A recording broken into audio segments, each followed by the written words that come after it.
Hello everyone! So, kumusta ulit ang lahat dyan?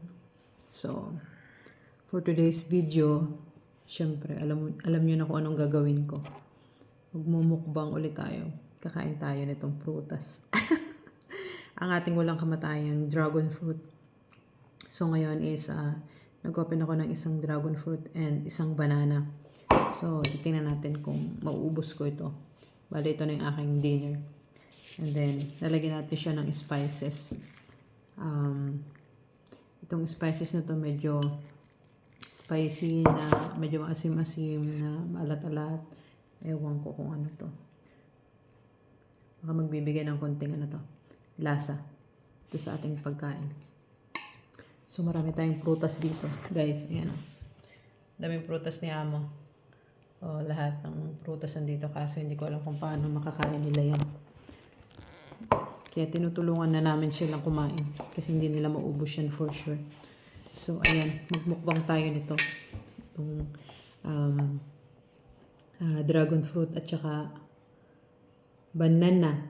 Yung banana dito hindi masyadong masarap. Mas masarap pa rin yung banana sa atin.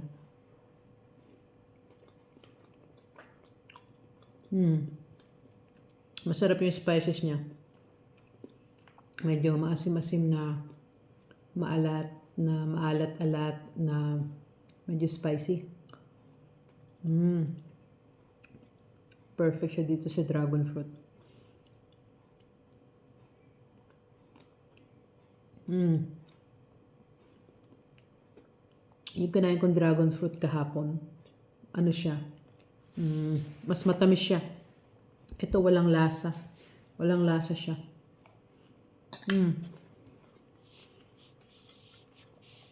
Walang masyadong lasa. Talagang may batches ng dragon fruit na matamis, merong hindi.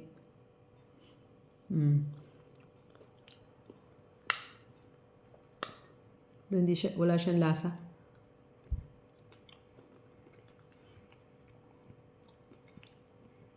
Buti na lang may spices at medyo nakakapagbigay ng kaibang lasa ba.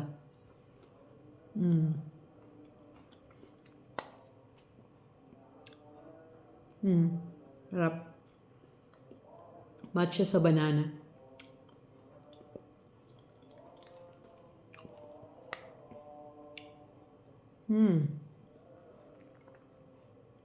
Dinner ko na to.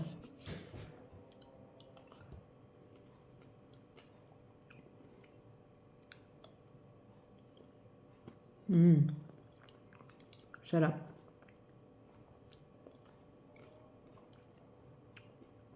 Sabi ni Sis Jabs, marami daw benefits ang dragon fruit.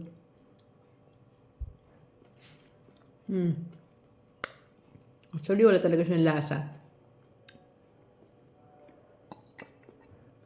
So, kailangan pag walang lasa, kailangan mo siyang lagyan ng konting mga spices para makain mo siya.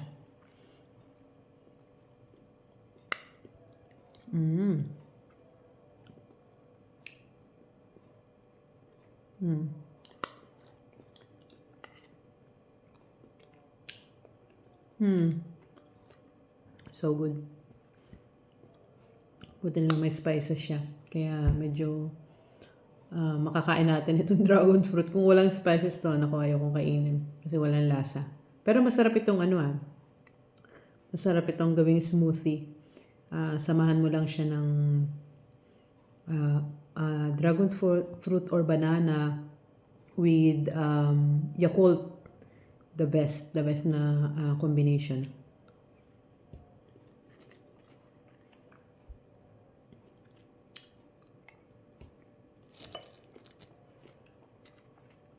Dagdagan natin ng spices.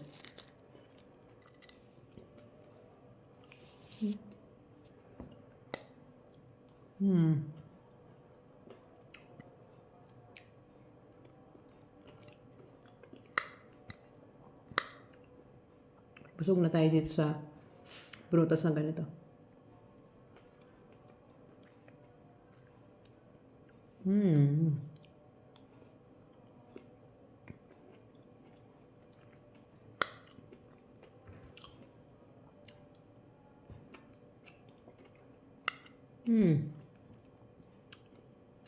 Sarap.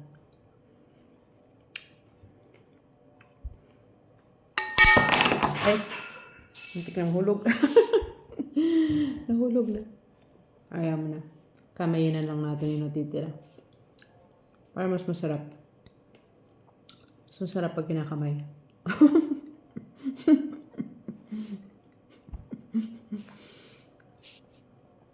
Pag kinakamay mo, ramdam na ramdam mo yung prutas. Nasasalat mo siya ng maayos. Green-minded ang utak nyo. Bawal ang green-minded.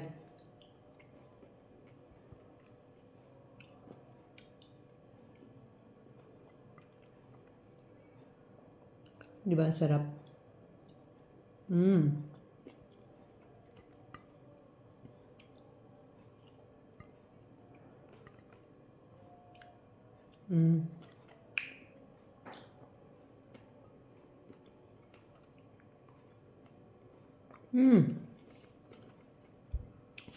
Tapos na.